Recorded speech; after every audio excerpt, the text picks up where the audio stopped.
Aha, karibuni sana. Karibu sana katika mdau wetu wa afya. Karibu katika vipindi vyetu ambavyo tunakuwa tunazungumza kuhusu masuala mbalimbali ya kiafya. Karibu sana katika kuendelea kutufuatilia na hongera sana kwa kuweza kusubscribe. Unaweza kusubscribe hapa chini kwenye hiyo button nyekundu ili kuendelea kupata nakala zetu za moja kwa moja. Ni kweli hatujaongea kwa muda kidogo kwa sababu ya ratiba zilikuwa zimetubana kidogo, tukakosa nafasi ya kurekodi baadhi ya vipindi vya mwendelezo, na tutajitahidi tuwe tunaweza kurekodi watu tofauti na mimi na timu yangu yote tutajitahidi sana tuwe tunarekodi vipindi mara kwa mara ili muweze kuwa mnapata elimu za kutosha na mpate elimu ya kujua mambo mengi kila siku. Sasa moja ya mada ambazo zinazopendwa sana na mada ambazo zinapendwa kusikilizwa sana wakati mwingi, basi ni moja ya mada ambapo inakuwa ni chanzo cha matatizo mengi na ni chanzo cha uzazi kuharibika kwa jinsia zote. Lakini sio uzazi tu, bali unajiingiza katika nafasi ya matatizo mengi kama stroke, kuingiza katika nafasi ya shinikizo la damu, pressure, aidha pressure ya kupanda, ya kushuka, lakini pia unakuwa pia unaingia katika wimbi kubwa sana. Lakini pia moja ya magonjwa makubwa sana ambayo yanasababisha changamoto kama hizi.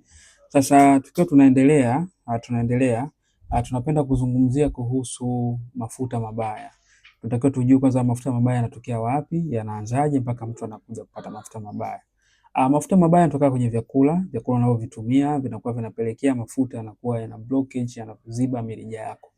Kwa hiyo tukikusudia mfano mirija, unapokuwa mfano wewe usiku umekula chapati 2 na supu bakuli moja. Katika ile bakuli ndio hii umelia supu. Hii bakuli baada ya kulia ikija kuoshwa inaoshwaje? Mnaweza mkatusaidia kwenye comment hapo.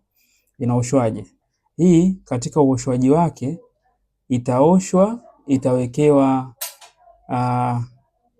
itawekewa maji ya moto na sabuni ili iwe safi zaidi, ili yale mafuta yaweze kutoka. Sasa jiulize wewe, supu uliokunywa na chapati 2 ulizokula, chapati zimepikiwa mafuta, supu ina mafuta, umekula. Ukamaliza hapo ukatumia na maji ya baridi au ukatumia soda au kinywaji chochote unachokijua wewe cha baridi, inamaanisha wewe ukaenda kugandisha yale mafuta ambayo tayari umeyameza.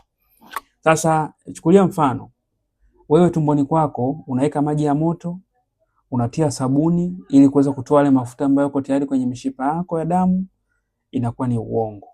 Lakini supu ukishaiweka kwenye bakuli kwa muda mrefu, supu inakuwa inapoa. Ikipoa inatengeneza kama ukoko hivi juu mweupe.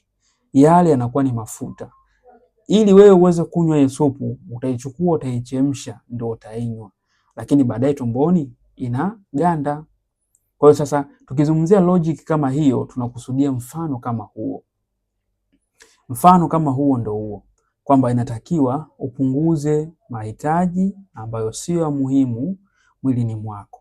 Kwa sababu tunakusudia wewe umeshatumia, umetengeneza madhara makubwa mwilini. Ukisikia mtu ana stroke, mtu ana kiharusi, ukisikia mtu mishipa yake, moyo wake umetanuka, ukisikia mtu sijui ana matatizo mengi, leo ana tatizo hili, kesho ana tatizo hili, kesho ana tatizo hili, kesho ana tatizo hili.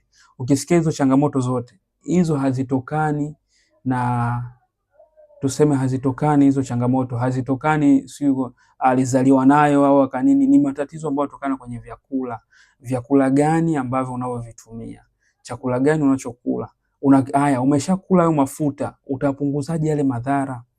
Hapo ndio kuna changamoto. Ndio maana watu wengi wanaingia kwenye mawimbi makubwa sana ya changamoto nyingi. Leo una hichi, kesho una hichi, umeshazalisha hili, kesho unakuja kupata hichi. Umeanza kuwa na kiharusi, pressure unayo, umeanza kupata matatizo mengi, mmeng'enyaji wako wa chakula umekuwa ni mdogo kwa sababu ya mafuta. Sasa tunapunguzaje hivi vyakula? Tunapunguzaje haya mafuta ambayo tayari tunayo mwilini? Ndio hapo tunapotaka tukuzungumzia leo. Tushajua mafuta yanatokana na wapi? Kwenye vyakula. Mfano tu nimekusudia kwenye supu. Bado kuna vyakula vingi sana vina mafuta ambayo sio salama kwa afya yako.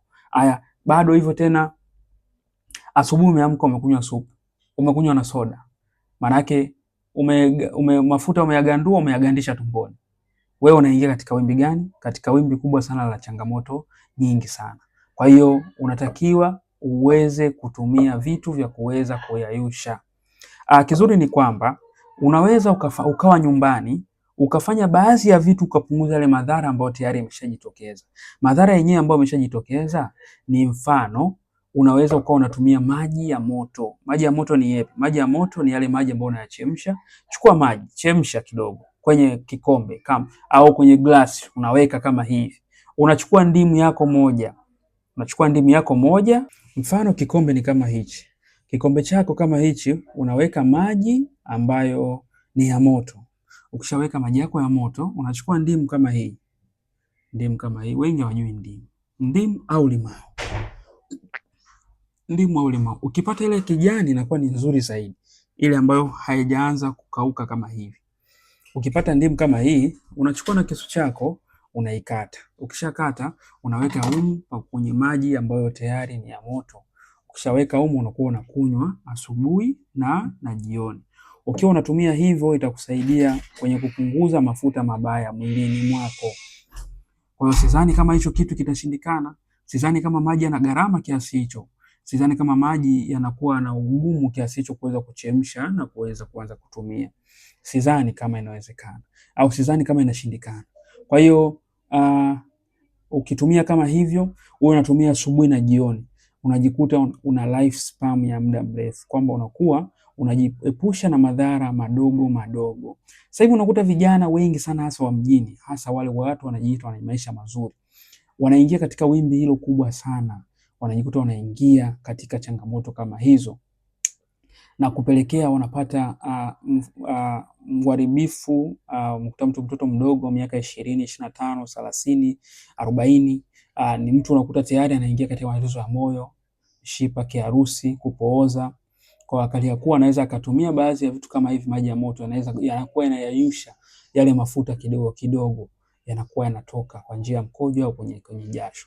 Kwa hiyo pia kuna mazoezi pia unatakiwa ufanye. Ukifanya mazoezi, kama baadhi ya mazoezi ukiwa unafanya, yanakusaidia unakuwa uko vizuri zaidi. Yanakusaidia kuboresha afya yako ya mwili, inasaidia kuboresha afya yako ya uzazi, inasaidia kusafisha kama kibofu kichafu, inasaidia kusafisha.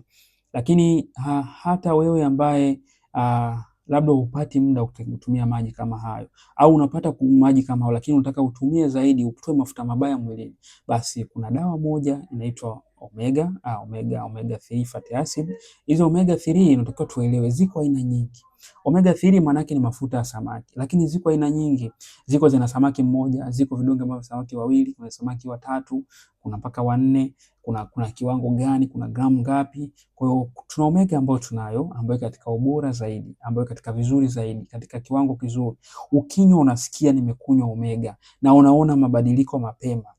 Unaweza ukani DM hapo au kanifuata moja kwa moja kwenye WhatsApp nikakuelekeza jinsi gani ya kuipata kokote ulipo. Lakini hii ukiwa unatumia na kusaidia vizuri zaidi, unakuwa uko poa, uko fresh, uko vizuri zaidi. Na hii unaipata vizuri mapema kabisa. Na kizuri ni kwamba kwa watu wote wa Dar es Salaam wanaipata popote walipo, ndio wanalipia. Watu wote wa Dar es Salaam, kwa sababu tuna wakala karibia nchi nzima. Kwa hiyo asilimia kubwa sana Dar es Salaam, asilimia kubwa sana ya Tanzania tuna wakala ambao wanaweza kupokea na kukupatia ndio ukalipia. Kwa hiyo sidhani kama unakuwa kuna wengine wanahofia usalama wa pesa yao inakuaje. Sisi tunazingatia hilo na tunaliona hilo, na wakati unapokuwa unatumia unakuwa huko katika kliniki zetu za kukufuatilia kuhakikisha unapata matokeo mazuri sana. Kwa hiyo unaweza ukaepuka na stroke, ukaepukana na kiharusi, ukaepukana na matatizo ya moyo, ukaepukana na matatizo mengi kwa sababu ya kutumia hii omega 3 fatty acid. Haya ni mafuta ambayo ya asili ambayo yanakusaidia. Hii omega ni nzuri hata kwa wale wanawake ambao tayari ni wajawazito.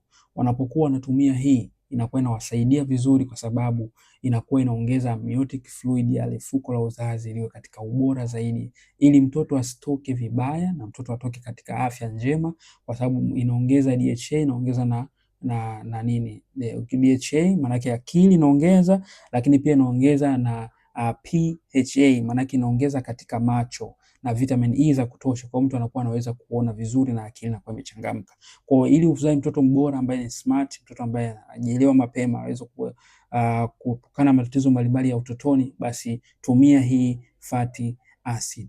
Asante sana, Mungu akubariki. Hakikisha kama bado hujasubscribe, hakikisha umesubscribe mapema. Hakikisha umesubscribe mapema ili kuweza kupata nakala zetu za moja kwa moja. Asante sana, Mungu akubariki. Tunaona katika vipindi vinavyokuja.